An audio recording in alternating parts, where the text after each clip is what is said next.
Hi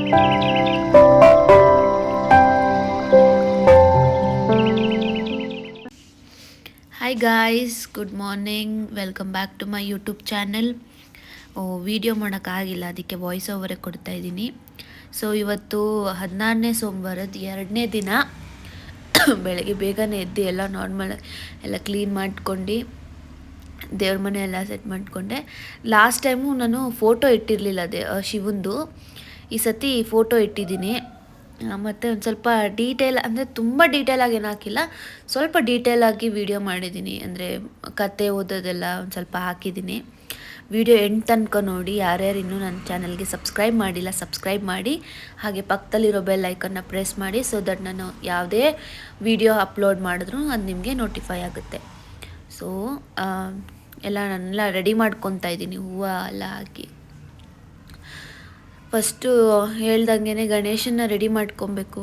ಗಣೇಶನಿಗೆ ಸಗಣಿ ಮತ್ತು ಗರಿಕೆ ಒಲೆಯಲ್ಲಿ ಗಣೇಶನ ಮಾಡಿಕೊಂಡು ಈಗ ಲಿಂಗ ಮಾಡ್ಕೊತಾ ಇದ್ದೀನಿ. ಲಿಂಗ ಮಾಡಾದ್ಮೇಲೆ ಪೂಜೆ ಡೀಟೇಲಾಗಿ ಪೂಜೆ ಹಾಕಿದ್ದೀನಿ. ಎಂಟು ತನಕ ನೋಡಿ ಫ್ರೆಂಡ್ಸ್.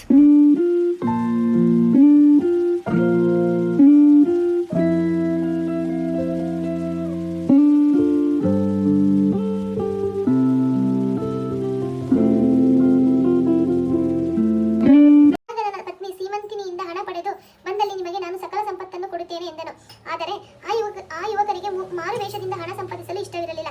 ಅವರು ರಾಜನನ್ನು ಕುರಿತು ಹೀಗೆ ಹೇಳಿದರು: ರಾಜನೇ, ನಾವು ಮಾರು ವೇಷದಿಂದ ಮೋಸವಾಗಿ ಹಣ ಸಂಪಾದಿಸುವುದು ಸರಿಯಲ್ಲ. ಈ ತಂತ್ರ ನಮಗೆ ಇಷ್ಟವಿಲ್ಲವೆನ್ನಲು ರಾಜನ ಕೋಪದಿಂದ ನಮ್ಮ ಮಾತನ್ನು ಮೀರಿದರೆ ಉಗ್ರ ಶಿಕ್ಷೆಗೆ ಗುರಿಯಾಗುವಿರಿ ಎಂದನು. ರಾಜನ ಈ ಮಾತನ್ನು ಕೇಳಿ ಭಯಗೊಂಡ ಯುವಕರು ಬೇರೆ ಮಾರ್ಗವಿಲ್ಲದೆ ರಾಜನ ಆಜ್ಞೆಯಂತೆ ಸತಿಪತಿಗಳ ರೂಪದಲ್ಲಿ ಸೀಮಂತಿನಿಯ ಅರಮನೆಗೆ ಪ್ರವೇಶ ನೀಡಿದರು. ಸತಿಪತಿಗಳ ರೂಪ ಧರಿಸಿ ಬಂದ ಯುವಕರ ಕಪಟವನ್ನು ಸೀಮಂತಿನಿಯು ತನ್ನ ಪಾತಿವ್ರತ್ಯ ಮಹಿಮೆಯಿಂದ ತಿಳಿದು ಆ ದಂಪತಿಗಳನ್ನು ಸತ್ಕರಿಸಿ ತುಂಬಾ ಹಣ ಸಹಾಯ ಮಾಡಿದಳು. ಆ ಹಣವನ್ನು ತೆಗೆದುಕೊಂಡು ಯುವಕರು ವಿದರ್ಭ ರಾಜನ ಬಳಿಗೆ ಬಂದರು. ಮಾರ್ಗದಲ್ಲಿ ಸುಮಂತನು ತಾನು ಹೆಣ್ಣು ವೇಷ ಧರಿಸಿದ್ದು ನಿಜವಾಗಿ ತಾನು ಸ್ತ್ರೀ ಆಗಿರುವುದು ತಿಳಿದು ಭಯಭೀತನಾದನು.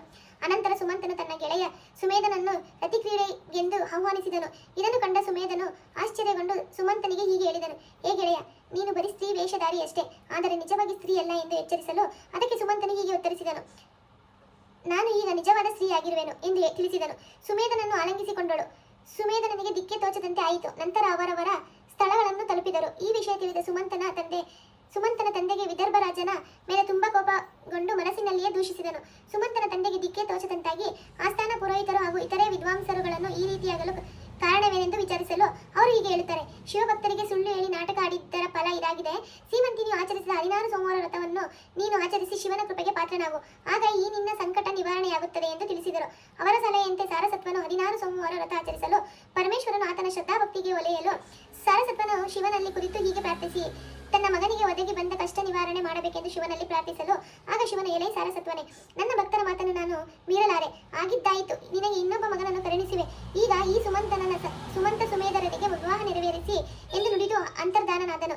ಶಿವನ ಮಾತಿನಂತೆ ಸುಮೇಧ ಹಾಗೂ ಸುಮಂತನಿಗೆ ವಿವಾಹ ನಡೆಯಿತು. ಶಿವನ ಕರುಣೆಯಿಂದ ಸಾರಸತ್ವನಿಗೆ ಇನ್ನೊಬ್ಬ ಮಗನು ಜನಿಸಿದನು. ಇಲ್ಲಿಗೆ 4ನೇ ಅಧ್ಯಾಯ ಮುಗಿಯಿತು.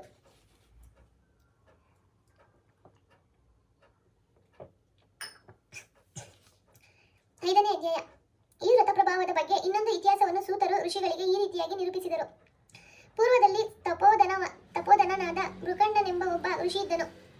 ಅವನಿಗೆ ಮಕ್ಕಳಿರಲಿಲ್ಲ. ಮಕ್ಕಳಿಲ್ಲದವರಿಗೆ ಸದ್ಗತಿ ದೊರಕದೆಂತಲೂ ಮಕ್ಕಳಿದ ಬಾಳು ವ್ಯರ್ಥವೆಂತಲೂ ಅಂದುಕೊಂಡು ಆ ಋಷಿ ತಪಸ್ಸು ಮಾಡಿ ಶಿವನನ್ನು ಒಲಿಸಿಕೊಂಡನು. ಆಗ ಶಿವನು ಪ್ರತ್ಯಕ್ಷನಾಗಿ 16 ವರ್ಷದ ಆಯುಷುಳ್ಳ ಉತ್ತಮ ಮಗನು ಬೇಕೋ, 100 ವರ್ಷ ಬಾಳುವ ಅಧಮ ಮಗನು ಬೇಕೋ ಎಂದು ಹೇಳಿದನು. ಋಷಿಯು 16 ವರ್ಷ ಆಯುಷಿಯಾದರೂ ಉತ್ತಮ ಮಗನು ಬೇಕೆಂದು ಬೇಡಿದನು. ಅದರಂತೆ ಶಿವನು ಅನುಗ್ರಹದಿಂದ ಮಾರ್ಕಂಡೇಯನೆಂಬ ಮಗನನ್ನು ಪಡೆದನು. ಸುಖಿಯಾಗಿದ್ದನು. ಮಾರ್ಕಂಡೇಯನು ವಿದ್ಯೆ ಸಂಪನ್ನನಾಗಿ ಶಿವಭಕ್ತನಾಗಿ ಬೆಳೆಯುತ್ತಾ 16 ವರ್ಷ ಕಳೆಯಲು ಆಗ ಮೃಕಂಡುವು ತನ್ನ ಪುತ್ರನಿಗೆ ಆಯುಷ್ಯಪ್ರದ 16 ಸೋಮವಾರ ವ್ರತದ ಪೂಜಾ ವಿಧಾನ ಉಪದೇಶಿಸಲು ಮಾರ್ಕಂಡೇಯನು ಆ ವ್ರತವನ್ನು ಭಕ್ತಿಯಿಂದ ಆಚರಿಸಿದನು. ಈ ವ್ರತಾಚರಣೆ ಪ್ರಭಾವದಿಂದ ಆಯುಷ್ಯ ಮುಗಿದ ಮಾರ್ಕಂಡೇಯನ ಪ್ರಾಣ ತೆಗೆಯಲು ಬಂದಂತಹ ಯಮಭಟರು ವೃತ್ತಿಪಾಶ ಬೀರಿದರು. ಶಿವಲಿಂಗ ಅಪ್ಪಿ ಶಿವನನ್ನು ಸ್ತುತಿಸುತ್ತಿದ್ದ ಮಾರ್ಕಂಡೇಯನನ್ನು ಆ ಪಾಶ ಬಂಧಿಸಲಾಗದೆ ಮಾಯವಾಯಿತು. ಶಿವನ ಕೃಪೆಯಿಂದ ಚಿರಂಜೀವತ್ವವನ್ನು ಪಡೆದನು. 5ನೇ ಅಧ್ಯಾಯ ಮುಗಿಯಿತು. 6ನೇ ಅಧ್ಯಾಯ. ಸಮಂತಕಮಣಿ ಅಪಹರಿಸಿದ ಆರೋಪವು ಶ್ರೀಕೃಷ್ಣನಿಗೆ ಉಂಟಾಗಿತ್ತಷ್ಟೇ. ಅದರ ನಿವಾರಣೆಗಾಗಿ ಶ್ರೀಕೃಷ್ಣನು ವನವನ್ನು ಸೇರಿ ಶ್ರೀಕೃಷ್ಣನು ದ್ವಾಪರಯುಗದಲ್ಲಿ ಮಹಾಬಲಾಢ್ಯನಾದ ಜಾಂಬವಂತನನ್ನು ದ್ವಂದ್ವ ಯುದ್ಧದಲ್ಲಿ ಸೋಲಿಸಿದನು. ಕೃಷ್ಣನ ಅಪರಿಮಿತ ಸಾಮರ್ಥ್ಯಕ್ಕೆ ಮೆಚ್ಚಿ ಜಾಂಬವಂತನು ತನ್ನ ಮಗಳು ಜಾಂಬವತಿಯನ್ನು ಕೊಟ್ಟು ವಿವಾಹ ಮಾಡಿದ್ದಲ್ಲದೆ ವರದಕ್ಷಿಣೆಯಾಗಿ ಸಮಂತಕ ಮಣಿಯನ್ನು ಕೊಟ್ಟನು. ಈ ಜಾಂಬವಂತಿಯು ಕೃಷ್ಣನು ಅಷ್ಟಪತ್ನಿಯರಲ್ಲಿ ಒಬ್ಬಳು. ಪ್ರೀತಿಗೆ ಪಾತ್ರಳಾದವಳು. ದಿನಗಳು ಕಳೆಯುತ್ತಿದ್ದಂತೆ ಜಾಂಬವತಿಗೆ ಮಕ್ಕಳಿಲ್ಲದ ಚಿಂತೆ ಕಾಡತೊಡಗಿತ್ತು. ಇದನ್ನು ತಿಳಿದ ಶ್ರೀಕೃಷ್ಣನು ಬದರಿಕಾಶ್ರಮಕ್ಕೆ ಹೋಗಿ ಉಪಮನ್ಯು ಮುನಿಯಿಂದ 16 ಸೋಮವಾರ ವ್ರತವನ್ನು ಉಪದೇಶ ಪಡೆದು ಬಂದು ಜಾಂಬವಂತಿಗೆ ಈ ವ್ರತವನ್ನು ಆಚರಿಸುವಂತೆ ಉಪದೇಶಿಸಿದನು. ಅದರಂತೆ ಜಾಂಬವಂತಿಯು ವ್ರತವನ್ನಾಚರಿಸಿ ಶಿವನ ಕೃಪೆಯುಂಟಾಗಿ ಅವಳು ಒಂದು ಸುಂದರವಾದ ಗಂಡು ಮಗುವನ್ನು ಪಡೆದಳು. ಆ ಮಗುವಿಗೆ ಸಾಂಬನೆಂದು ನಾಮಕರಣವಾಯಿತು. ಈ ವ್ರತವನ್ನು ಶ್ರೀಕೃಷ್ಣ ಹಾಗೂ ಜಾಂಬವತಿ ದಂಪತಿಗಳು ದ್ವಾರಕಾ ಪ್ರಜೆಗಳಿಗೆ ಉಪದೇಶಿಸಿದರು. ಯಾರು ಈ ವ್ರತವನ್ನು ಭಕ್ತಿ ಶ್ರದ್ಧೆಗಳಿಂದ ಆಚರಿಸುವರು ಅವರು ತಮ್ಮ ತಮ್ಮ ಇಚ್ಛೆಗಳನ್ನು ಪೂರೈಸಿಕೊಳ್ಳಬಹುದು. ಇದನ್ನು ಕೇಳಿದ ಪ್ರಜೆಗಳು ಈ ಶುಭದಾಯಕ ವ್ರತವನ್ನಾಚರಿಸಿ ಸುಖ, ಶಾಂತಿ, ಸಂತಾನ, ಐಶ್ವರ್ಯಗಳನ್ನು ಪಡೆದು ಅತಿ ಆನಂದದಿಂದಿದ್ದರು. 6ನೇ ಅಧ್ಯಾಯ ಮುಗಿಯಿತು. 7ನೇ ಅಧ್ಯಾಯ. ಈ ವ್ರತ ಪ್ರಭಾವದ ಬಗ್ಗೆ ಇನ್ನೊಂದು ಇತಿಹಾಸವನ್ನು ಸೂತರು ಋಷಿಗಳಿಗೆ ಈ ರೀತಿ ನಿರೂಪಿಸಿದರು. ದಾರಿದ್ರ್ಯದಿಂದ ನರಳುತ್ತಿದ್ದ ಒಬ್ಬ ಬ್ರಾಹ್ಮಣನು ಶ್ರೀಕೃಷ್ಣನ ಉಪದೇಶದಂತೆ ಈ ವ್ರತಾಚರಣೆ ಮಾಡಿ ದಾರಿದ್ರ್ಯ ನಿವಾರಣೆ ಪಡೆದನು. ಋಷಿಗಳಿಗೆ ತಿಳಿಸಿದರು. ಬ್ರಾಹ್ಮಣ ಪ್ರಿಯನಾದ ಶ್ರೀಕೃಷ್ಣ ಭಗವಂತನು ಸರ್ವಾರ್ಥ ಸಾಧನವಾದ ಈ ವ್ರತವನ್ನು ಮನಮುಟ್ಟಿ ತನ್ನ ಉಪಾಸಕನಾದ ಒಬ್ಬ ಬಡ ಬ್ರಾಹ್ಮಣನಿಗೆ ಕೇಳಿದನು. ಅವನು ಒಳ್ಳೆ ಮನೋಭಾವದಿಂದ ಧನ ಮತ್ತು ಪತ್ನಿಯ ಬಯಕೆಯನ್ನು ಸಂಕಲ್ಪಿಸಿ 16 ಸೋಮವಾರ ವ್ರತವನ್ನು ಯಥಾಸಾಂಗವಾಗಿ ಪರಿಪಾಲಿಸಿದನು. ನಂತರ ಅಲ್ಲಲ್ಲಿ ಸಂಚಾರ ಮಾಡುತ್ತಾ ತನ್ನ ರಾಜ್ಯದ ರಾಜಧಾನಿ ತಲುಪಿದನು. ಆ ಸಮಯದಲ್ಲಿ ಆ ರಾಜ್ಯದ ರಾಜನು ತನ್ನ ಪುತ್ರಿಗೆ ಸ್ವಯಂವರ ನಡೆಸಲು ನಿಶ್ಚಯಿಸಿ ಪಟ್ಟದ ಆನೆಯ ಸೊಂಡಲಿಗೆ ಹೂಮಾಲೆ ಕೊಟ್ಟು, ಆನೆ ಯಾರ ಕೊರಳಿಗೆ ಹೂಮಾಲೆ ಹಾಕುವುದೋ ಆತನೇ ನನ್ನ ಅಳಿಯನೆಂದು ಡಂಗೂರ ಸಾರಿದ್ದನು. ಅನೇಕ ರಾಜಪುತ್ರರು ಅಲ್ಲಿ ಬಂದು ನೆಲೆಸಿದ್ದರು. ವಿವಾಹ ಮಂಟಪವನ್ನು ಸಜ್ಜುಗೊಳಿಸಿದ್ದನು. ಅಲ್ಲಿಗೆ ಆ ದರಿದ್ರ ಬ್ರಾಹ್ಮಣನು ಕೂಡ ಬಂದನು. ಆನೆಗೆ ಒಂದು ಹಾರ ಕೊಟ್ಟು ವಿವಾಹ ಮಂಟಪದ ಸುತ್ತ ಬಿಡಲಾಯಿತು. ಆನೆ ಜನರಿಂದ ಗುಂಪಿನ ಕಡೆಗೆ ಬಂದು ಆ ಬ್ರಾಹ್ಮಣ ಯುವಕನ ಕೊರಳಿಗೆ ಹಾರ ಹಾಕಿತು. ರಾಜನು ತನ್ನ ಘೋಷಣೆಯಂತೆ ತನ್ನ ಮಗಳನ್ನು ಆ ಬ್ರಾಹ್ಮಣನಿಗೆ ಕೊಟ್ಟು ವಿವಾಹ ಮಾಡಿ ತನಗೆ ಪುತ್ರನಿಲ್ಲದ ಕಾರಣ ಅಳಿಯನಿಗೆ ಪಟ್ಟಾಭಿಷೇಕ ಮಾಡಿ ವಾನಪ್ರಸ್ಥಾಶ್ರಮಕ್ಕೆ ಹೊರಟನು. ಅನೇಕ ದಿನಗಳು ಕಳೆಯಿತು. ಒಂದು ದಿನ ಪತಿ ಪತ್ನಿಯರು ಏಕಾಂತದಲ್ಲಿ ಕುಳಿತು ಸರಸ ಸಲಪಗಳಲ್ಲಿ ತೊಡಗಿರುವಾಗ ಪತ್ನಿಯು ಪತಿಯನ್ನು ಕುರಿತು, ಮಹನೀಯರೇ, ಅದ್ಯಾವ ಪುಣ್ಯದ ಫಲವಾಗಿ ಹುಟ್ಟು ಬಡವರಾದ ನಿಮಗೆ ಆಗರ್ಭ ಸಿರಿವಂತಳಾದ ನಾನು ದೊರೆತನು ಹೇಳಿ ಎಂದು ಕೇಳಿದಳು. ಅದಕ್ಕೆ ಆ ಬ್ರಾಹ್ಮಣ ಯುವಕನು ತಾನು ಶ್ರೀಕೃಷ್ಣನಿಂದ ಉಪದೇಶಿಸಲ್ಪಟ್ಟ ಸಕಲ ಸಂಪತ್ಪ್ರದಾಯಕ 16 ಸೋಮವಾರ ವ್ರತ ಆಚರಿಸಿ ಇಷ್ಟೆಲ್ಲ ವೈಭವ ಪಡೆದೆ ಎಂದು ತಿಳಿಸಿದನು. ಮುಂದೆ ಆ ದಂಪತಿಗಳು ಈ ಸುಖಪ್ರದ, ಕಲ್ಯಾಣಪ್ರದ, ಇಶ್ಚೇತ ಫಲಪ್ರದವಾದ ವ್ರತವನ್ನು ಆಚರಿಸುತ್ತಾ ಸಕಲ ಸುಖೋಪಭೋಗಗಳನ್ನು ಪಡೆದರು. ಕೊನೆಯಲ್ಲಿ ಶಿವಲೋಕ ಸೇರಿದರು. ಸೂತರು ಋಷಿಗಳಿಗೆ ತಿಳಿಸಿ ಈ ಲೋಕದಲ್ಲಿ ಎಲ್ಲರೂ ಈ ವ್ರತವನ್ನು ಶ್ರದ್ಧಾಭಕ್ತಿಗಳಿಂದ ಆಚರಿಸಲು ತಿಳಿಸಿದರು. 7ನೇ ಅಧ್ಯಾಯ ಮುಗಿಯಿತು. 8ನೇ ಅಧ್ಯಾಯ.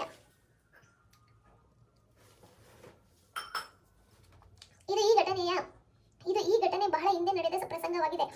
ಭರತಖಂಡವು ಅನೇಕ ಪುಣ್ಯ ನದಿಗಳ, ದೇವಾಲಯಗಳ, ಕ್ಷೇತ್ರಗಳ ತವರಾಗಿದೆ. ದಕ್ಷಿಣ ಭಾರತದ ದಟ್ಟವಾದ ಅರಣ್ಯವೊಂದರಲ್ಲಿ ಪುರಾತನ ಶಿವಾಲಯ ಹೊಂದಿತ್ತು. ಆ ಶಿವಾಲಯದ ಸುತ್ತಲೂ ಬೆಟ್ಟ, ಗುಡ್ಡ, ಕಾಡು, ನದಿ, ಕೆರೆ, ಕೊಳ, ಬಾವಿಗಳಿದ್ದವು. ಪ್ರಶಾಂತವಾದ ಆ ಸ್ಥಳದಲ್ಲಿ ಹಲವು ಶಿವಭಕ್ತರು, ಸಜ್ಜನರು ಶಿವಧ್ಯಾನ ಪೂಜೆಗಾಗಿ ಬರುತ್ತಿದ್ದರು. ಪಾರ್ವತಿಯೇ ಪರಮೇಶ್ವರರು ಸಹ ಆಗಾಗ ಆಕಾಶ ಮಾರ್ಗದಲ್ಲಿ ಸಂಚರಿಸುತ್ತಾ ಅಲ್ಲಿಗೆ ಬರುತ್ತಿದ್ದರು. ಹೀಗೆ ಒಂದು ದಿನ ಶಿವಪಾರ್ವತಿಯರು ಆ ದೇವಾಲಯದ ಬಳಿ ಬಂದಾಗ ಶಿವನು ಪಾರ್ವತಿಯನ್ನು ಕುರಿತು ಹೀಗೆ ಹೇಳಿದನು. ಪ್ರಿಯೆ, ಈ ದೇವಾಲಯದ ದಿವ್ಯ ಸೌಂದರ್ಯವು ನನ್ನ ಮನಸ್ಸೆಳೆದಿದೆ. ಇಲ್ಲಿ ಸ್ವಲ್ಪ ಸಮಯ ಕಳೆದು ಮುಂದೆ ಸಾಗೋಣವೇ ಎಂದು ಕೇಳಿದನು. ಇದಕ್ಕೆ ಪಾರ್ವತಿಯು, ನಾಥ, ಸರ್ವಜ್ಞರಾದ ನಿಮ್ಮ ಚಿತ್ತವೇ ನನ್ನದು, ಆಗಲಿ ಎಂದು ಶಿವನ ಮಾತಿಗೆ ಒಪ್ಪಿದಳು. ಶಿವಪಾರ್ವತಿಯರು ದೇವಾಲಯದ ಒಳಗೆ ಪ್ರವೇಶಿಸಿದರು. ಮಧ್ಯಾಹ್ನದ ಸುಡು ಬಿಸಿಲಿನ ಸಮಯವಾದ್ದರಿಂದ ದೇವಾಲಯದ ಅರ್ಚಕರು ಪೂಜೆ ಮುಗಿಸಿ ಮನೆಗೆ ಹೊರಡುತ್ತಿದ್ದನು. ಅಷ್ಟರಲ್ಲಿ ಈ ದಂಪತಿಗಳನ್ನು ನೋಡಿ ವಾಪಸ್ಸಾದನು. ಪಾರ್ವತಿ ಪರಮೇಶ್ವರರು ಆಗ ನೇರವಾಗಿ ದೇವಾಲಯದ ಗರ್ಭಗುಡಿಯ ಮುಂಭಾಗ ಸೇರಿ ಪದ್ಮಾಸನದಲ್ಲಿ ಕುಳಿತುಕೊಂಡರು. ಸಮಯ ಕಳೆಯಲು ಪಗಡೆ ಆಡಬೇಕೆಂಬ ಬಯಕೆ ಅವರಿಗಾಯಿತು. ನಂತರ ಶಿವನು ಪಗಡೆ ಆಟವನ್ನು ಪ್ರಾರಂಭಿಸಿದನು. ತಾಳವನ್ನು ಹಾಕುತ್ತಾ ಕಾಯಿ ನಡೆಸಿದಂತೆ ಶಿವನು ಸೋಲಬೇಕಾಯಿತು. ಶಿವನ ಲೀಲೆಯನ್ನರಿತ ಪಾರ್ವತಿಯು ಅವನ ಬಾಡಿದ ಮುಖವನ್ನು ನೋಡಿ ಮಂದಹಾಸ ಬೀರಿದಳು.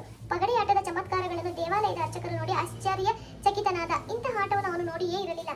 ಗಂಡ ಹೆಂಡತಿಯು ಈ ಪಗಡೆ ಆಟದಲ್ಲಿ ಗಂಡನೇ ಸೋತದ್ದು ತಿಳಿಯಿತು.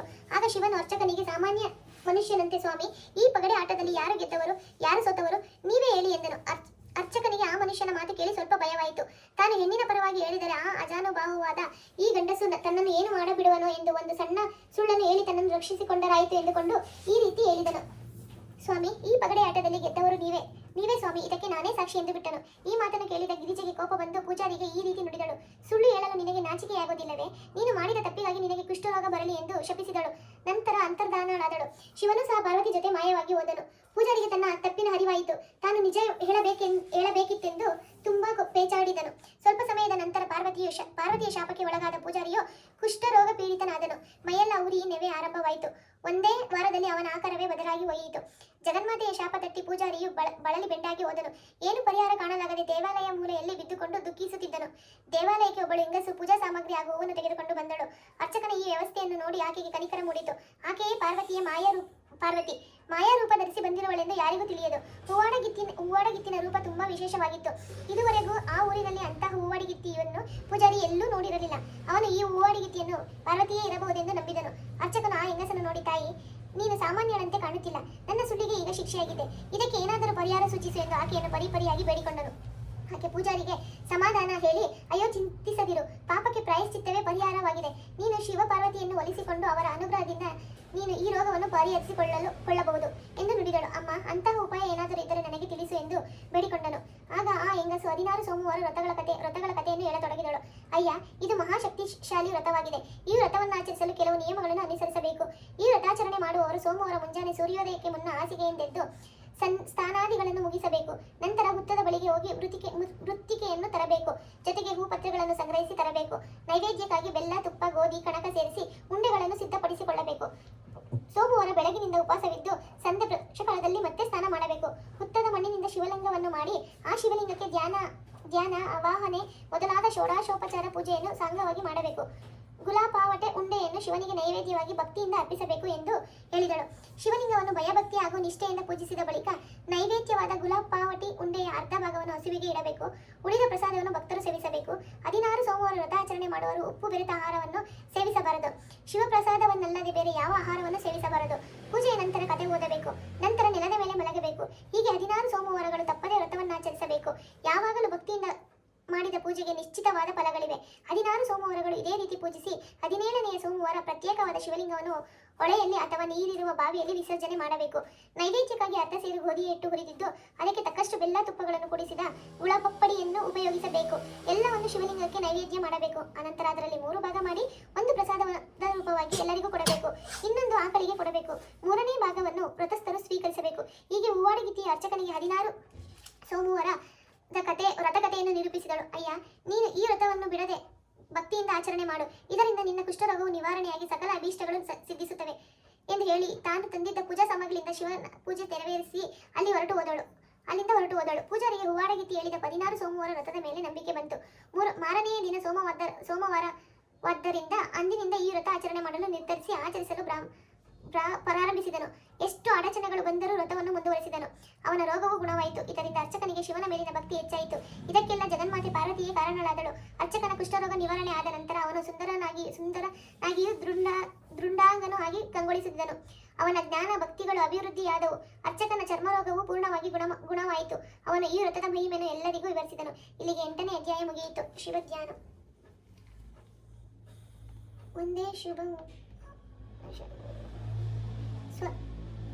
ಸ್ವರರೂಪನು, ಜಗತ್ಕಾರಣನು, ಸರ್ಪಭೂಷನು, ಜಿಂಕೆಯನ್ನು ಧರಿಸಿದ ಪಶುಪತಿಯು, ಸೂರ್ಯಚಂದ್ರ. ಪುಷ್ಕಲಾಯ ನಮಃ. ಓಂ ಮದ್ಗಲಾಯ ನಮಃ. ಓಂ ಬಲಾಯ ನಮಃ. ಓಂ ಅಗ್ರಗಣ್ಯಾಯ ನಮಃ. ಓಂ ಸದಾಶಿವಾಯ ನಮಃ. ಓಂ ಸರ್ವಾಯ ನಮಃ. ಓಂ ಸಂಭವೇ ನಮಃ. ಓಂ ಮಹೇಶ್ವರಾಯ ನಮಃ. ಓಂ ಈಶ್ವರಾಯ ನಮಃ. ಓಂ ಸ್ಥಾನವೇ ನಮಃ. ಓಂ ಸ್ಥಾನಾಯ ನಮಃ. ಓಂ ಸಹಸ್ರಾಕ್ಷಾಯ ನಮಃ. ಓಂ ಸಹಸ್ರಪದೇ ನಮಃ. ಓಂ ವರಿಯಸೇ ನಮಃ. ಓಂ ವರದಾಯ ನಮಃ. ಓಂ ಮಂಗ್ಯಾಯ ನಮಃ. ಓಂ ಶಂಕರಾಯ ನಮಃ. ಓಂ ಪರಮೇಶ್ವರಾಯ ನಮಃ. ಓಂ ಗಂಗಾಧರಾಯ ನಮಃ. ಓಂ ಶೂಲಧರಾಯ ನಮಃ. ಓಂ ಪರಮಾರ್ಥಪ್ರಯೋಜನಾಯ ನಮಃ. ಓಂ ಸರ್ವಜ್ಞಾಯ ನಮಃ. ಓಂ ಸರ್ವದೇವಾದಯೇ ನಮಃ. ಓಂ ಗಿರಿಧನ್ವಿನೇ ನಮಃ. ಓಂ ಜಟಾಧರಾಯ ನಮಃ. ಓಂ ಚಂದ್ರಚೂಡಾಯ ನಮಃ. ಓಂ ಚಂದ್ರಮೌಲ್ಯಾಯ ನಮಃ. ಓಂ ವಿದೇಶಿಯ ನಮಃ. ಓಂ ವಿಶ್ವಮರೇಶ್ವರಾಯ ನಮಃ. ಓಂ ವೇದಾಂತಸಾರ ಸಂದೋಹಾಯ ನಮಃ. ಓಂ ಕಪಾಲಿನೇ ನಮಃ. ಓಂ ನೀಲಲೋಹಿತಾಯ ನಮಃ. ಓಂ ದಾನಧರಾಯ ನಮಃ. ಧ್ಯಾನಧರಾಯ ಅಪರಿಷೇತ್ಯಾಯ ನಮಃ. ಓಂ ಗೌರಿಭದ್ರೈ ನಮಃ. ಓಂ ಗಣೇಶ್ವರಾಯ ನಮಃ. ಓಂ ಅಷ್ಟಮೂರ್ತಯೇ ನಮಃ. ಕೈ ಹೊಡಿಬೇಕು. ಓಂ ವಿಶ್ವಮೂರ್ತಯೇ ನಮಃ. ಓಂ ತ್ರಿವರ್ಗಸ್ವರ್ಗಸದನಾಯ ನಮಃ. ಓಂ ಜ್ಞಾನಗಮ್ಯಾಯ ನಮಃ. ಓಂ ದೃಢಪ್ರಜ್ಞಾಯ ನಮಃ. ಓಂ ದೇವದೇವಾಯ ನಮಃ. ಓಂ ತ್ರಿಲೋಚನಾಯ ನಮಃ. ಓಂ ವಾಮದೇವಾಯ ನಮಃ. ಓಂ ಮಹಾದೇವಾಯ ನಮಃ. ಓಂ ವಟವೇ ನಮಃ. ಓಂ ಪರಿವೃಢಾಯ ದೃಢಾಯ ನಮಃ. ಓಂ ವಿಶ್ವರೂಪಾಯ ನಮಃ. ಓಂ ವಿರೂಪಾಕ್ಷಾಯ ನಮಃ. ಓಂ ವಾಗೀಶಾಯ ನಮಃ. ಓಂ ಶ್ರುತಿಮತ್ತ. ಈ ವಿಡಿಯೋನ ನಾನು ಇಲ್ಲಿಗೆ ಎಂಡ್ ಮಾಡ್ತೀನಿ. ಈ ವಿಡಿಯೋ ನಿಮಗೆಲ್ಲರಿಗೂ ಇಷ್ಟ ಆಗಿದ್ರೆ ಲೈಕ್ ಮಾಡಿ, ಶೇರ್ ಮಾಡಿ ಹಾಗೂ ಸಬ್ಸ್ಕ್ರೈಬ್ ಮಾಡಿ. Bye guys.